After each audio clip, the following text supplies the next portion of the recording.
കടൽ ചൂണ്ടിക്കാണിച്ചത് എല്ലാം ഈ ഓഷ്യനെ പോലെയാണെന്നാണ് അവർ പറഞ്ഞത്. സ്പേസ് നോക്കുമ്പോൾ ഒരു ഓഷ്യൻ്റെ മാതിരി അങ്ങനെ.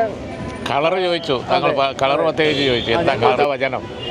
എല്ലാ മതങ്ങളുടെയും സന്ദേശം അതാണ്. അവർ ഇന്നലെ ഇവിടെ വന്നതിന് ശേഷം പറഞ്ഞുകൊണ്ടിരിക്കുന്നത് അതാണ്.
Prominent community leaders are here.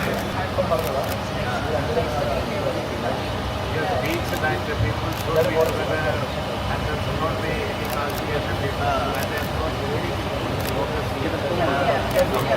you are the cast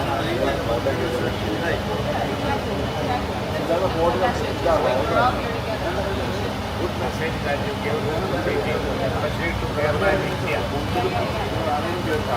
Together,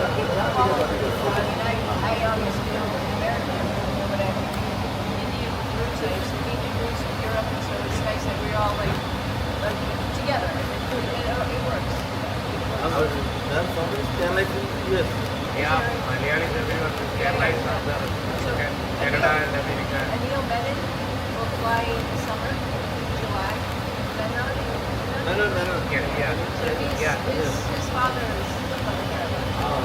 Yeah, so keep eyes open for another American team. That's this summer. Yeah. This summer. Yeah, he goes with the Russian touch, so he's space. He'll go to the space station. But his father lives here. Is it first time you can? Yeah, first time. I'm from Gujarat. My father from Gujarat, so I've been in northern India and Gujarat quite a bit, but not just Kerala. My father always talked about Kerala. He said, go to Kerala, go to Kerala. We know the details about you because we were all praying for you. Thank you. Thank you. At that time. Yes. That crucial time. We were all praying for you. You had more prayers from Kerala than you were there. And there Kerala prayed, and they were the leaders who sorted all of them.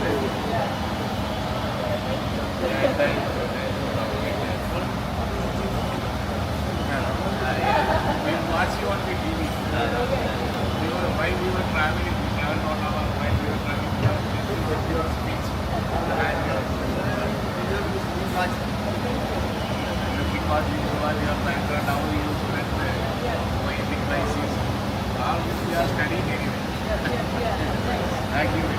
Your message of water, common water, air, that is not very good. That is the best thing it can happen. I don't know where else it can come from. You are saying from above.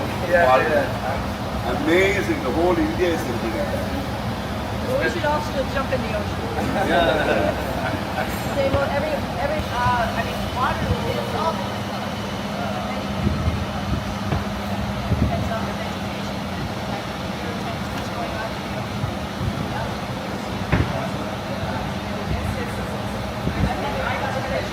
Baka is in the session now. Baka. You don't need introduction to that. Right, sir. Thank you. Sorry.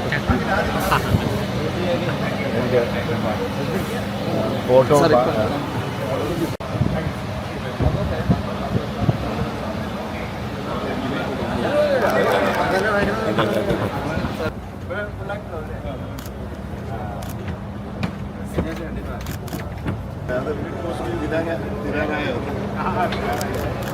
നമുക്ക് അപൂർവമായൊരു കാഴ്ചയാണല്ലോ ഒരു ആസ്ട്രോണറ്റിനെ നേരിട്ട് കാണുക എന്നുള്ളത്. Sunitha Williams സ്പേസിൽ പോകുന്ന സമയത്തൊക്കെ തന്നെ നമ്മൾ അവരെ ഓർക്കാറുണ്ട്. അപ്പോൾ ഇങ്ങനെ ഒരു അവസരം കിട്ടും എന്ന് വിചാരിച്ചിരുന്നില്ല. അപ്പോൾ കോഴിക്കോട് വന്നപ്പോൾ നമുക്ക് അവസരം കിട്ടി. DC ബുക്സിൻ്റെ രവി അവർ നമ്മളെ ക്ഷണിച്ചിരുന്നു, ഒന്ന് കാണണം എന്നൊക്കെ പറഞ്ഞു. അപ്പോൾ നല്ല സമയം കിട്ടി. ഞങ്ങൾ 10 മിനിറ്റോളം ഞങ്ങൾ സംസാരിച്ചു. അവർ വലിയ സന്തുഷ്ടയാണ്. അവരുടെ സന്ദേശം എന്നുള്ളത് ഈ വായുവും വെള്ളവും എർത്തും ഇതൊക്കെ എല്ലാവർക്കും ഉള്ളതാണ്. പിന്നെ എന്തിനാണ് മനുഷ്യർ തമ്മിൽ കലഹിക്കുന്നത് എന്നാണ് അവർ ചോദിച്ചത്. വളരെ അർത്ഥവത്തായ ഒരു ചോദ്യമാണ്. എല്ലാ റിലീജിയസ് മൈൻഡോടെ തന്നെയാണ് അവർ സംസാരിച്ചത്. അപ്പോൾ മനുഷ്യൻ്റെ സ്നേഹവും മനുഷ്യൻ്റെ ഐക്യവും കൂട്ടായ്മയൊക്കെയാണ് ലോകത്തിന് ആവശ്യം എന്നവർ പറയുകയുണ്ടായി. DC ബുക്സ് പിന്നെ ഇങ്ങനെ ഒരു ക്ഷണം തങ്ങൾക്ക് കൊടുത്തപ്പോൾ, അതായത് ഇവരെ കാണാനുള്ള ഒരു അവസരമുണ്ട് എന്ന് പിന്നെ പറഞ്ഞ് മിസ്റ്റർ രവി ക്ഷണിച്ചപ്പോൾ വന്ന് കാണാൻ തോന്നി. കാരണം അപൂർവമായ ഒരു സിദ്ധി ഉള്ള ഒരാളാണല്ലോ. സ്പേസിൽ പോയി വരിക എന്ന് പറഞ്ഞാൽ ചെറിയ കാര്യമല്ലല്ലോ. അപ്പോൾ അവരുടെ അനുഭവങ്ങളൊക്കെ ഏതാണ്ട്, അപ്പോൾ ഏറ്റവും വലിയ സന്ദേശം എന്ന് പറഞ്ഞത് മനുഷ്യനൊക്കെ ഒന്നാണ് എന്നുള്ള അവരുടെ സന്ദേശം. മുകളിൽ കയറി നോക്കിയാൽ എല്ലാവരും ഒന്നാണ് എന്നാ തോന്നുന്നതെന്നാണ് പറഞ്ഞത്. അത് നമുക്ക് ജീവിതത്തിൽ പകർത്താം. ഇന്നിപ്പോൾ രാജ്യത്തിന് ആവശ്യം അതാണ്, അത് നമുക്ക് പകർത്താം. ഞങ്ങൾക്ക് ഈ ഭയങ്കര കൗതുകം തോന്നി തങ്ങളും സുനിത വില്യംസും കൂടിക്കാഴ്ച എന്തായിരിക്കും നിങ്ങൾ സംസാരിക്കാന്നുള്ളൊരു കൗതുകമുണ്ട്. എന്തായിരുന്നു തുടക്കം, എന്ത് പറഞ്ഞിട്ടാണ് തുടങ്ങുന്നത്? എന്ന് ചോദിച്ചാൽ അവർ ആദ്യം തന്നെ പറഞ്ഞാൽ കേരളത്തിൽ വന്നതിൽ സന്തോഷമുണ്ട്. കേരളീയരൊക്കെ എനിക്ക് വേണ്ടി പ്രാർത്ഥിച്ചിരുന്നു എന്ന് ഞാൻ അറിഞ്ഞിട്ടുണ്ട്. പ്രത്യേകിച്ച് അവർ ആ സ്പേസിൽ കുടുങ്ങിയ സമയമുണ്ടല്ലോ, ആ സമയത്ത് ഞങ്ങളെല്ലാവരും നല്ല പ്രാർത്ഥനയിലായിരുന്നു. അതിലെനിക്ക് വലിയ സന്തോഷമാണ്. അങ്ങനെയാണ് തുടങ്ങുന്നത്. പിന്നെ അവരെ കാണുക എന്നൊക്കെയുള്ളത് നമ്മുടെ പൊതുവായ കാര്യങ്ങളിലൊക്കെ നമ്മൾ ഇൻട്രസ്റ്റ് ഉള്ള ആൾക്കാരാണല്ലോ. അപ്പോൾ അത് ആ നിലയ്ക്കിപ്പോൾ DC ബുക്സ് അതിനുള്ള അവസരം ഒരുക്കി തന്നു. അതിൽ DC ബുക്സിനോട് ഞങ്ങൾക്ക് പ്രത്യേകമായിട്ടുള്ള നന്ദിയും കടപ്പാടൊക്കെ ഉണ്ട്. ഈ കേരളത്തിലെ അവരുടെ ഒരു അനുഭവത്തെക്കുറിച്ച് അവരെന്താ പറയുന്നത്? കേരളം അവർ എത്രത്തോളം കൃത്യമായിട്ടാണ് അവർ പറഞ്ഞത്? കേരളം ഇപ്പോൾ ഞങ്ങൾ കടലിൽ ചൂണ്ടിക്കാണിച്ചത് എല്ലാം ഈ ഓഷ്യനെ പോലെയാണെന്നാണ് അവർ പറഞ്ഞത്. സ്പേസ് നോക്കുമ്പോൾ ഒരു ഓഷ്യൻ്റെ മാതിരി അങ്ങനെ. കളർ ചോദിച്ചു, കളർ പ്രത്യേകിച്ച് ചോദിച്ചു, എന്താ കളർ? ഓഷ്യൻ്റെ കളർ കാണുമോ അതോ ഫോറസ്റ്റും മറ്റുമൊക്കെ ഉണ്ടല്ലോ, അതെല്ലാം വ്യത്യസ്ത. അപ്പോൾ അവർ പറഞ്ഞു ഒക്കെ ഒരു കളർമയമാണ്, ഒരു കളർഫുള്ളായിട്ടാണ് വൈവിധ്യമാർന്ന കാണുന്നത്. ആ കളർഫുള്ളായിട്ട് തന്നെ മനുഷ്യൻ്റെ ജീവിതവും ഇവിടെ ഉണ്ടാവണം എന്നാണ് അവർ പറയുന്നത്. ഭൂമിയിലുള്ളവരോട് കരുണ കാണിക്കൂ എങ്കിൽ ആകാശത്തുള്ളവൻ നിങ്ങളോട് കരുണയുള്ളവനായിരിക്കും എന്നാണല്ലോ മതവചനം. എല്ലാ മതങ്ങളുടെയും സന്ദേശം അതാണ്. അവർ ഇന്നലെ ഇവിടെ വന്നതിന് ശേഷം പറഞ്ഞുകൊണ്ടിരിക്കുന്നത് അതാണ്. അപ്പോൾ അതിലാണ് വാസ്തവത്തിൽ തങ്ങൾ ആകർഷണമായത്. ഈ വിസിറ്റിന് വലിയ താല്പര്യം പ്രകടിപ്പിച്ചത് തങ്ങളാണ്. അപ്പോൾ DC രവിയുടെ ക്ഷണം വന്നപ്പോൾ തന്നെ പോകണം എന്ന് പറഞ്ഞിറങ്ങാനുള്ള പ്രധാനപ്പെട്ട ഒരു കാരണം ഈ വചനം തന്നെയാണ്. എന്തിനാണ് ഈ മനുഷ്യൻ തമ്മിൽ തല്ലുന്നത് എന്നുള്ള അവരുടെ വാക്കുണ്ടല്ലോ, അത് വളരെ ആകർഷണീയമാണ്, അത് സംശയമൊന്നുമില്ല. തങ്ങളെ KLFന് പുറത്തുനിന്നുള്ളൊരു ചോദ്യമാണ്, അതായത് ഉമ്മർ ഫൈസ് മുഖത്ത് അതെ സ്പേസ് നിന്ന് നേരെ അങ്ങോട്ട് ചാടല്ല,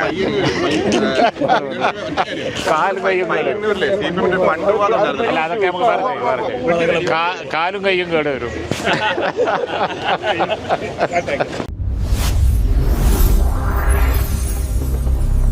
MTN News Malayalam television network.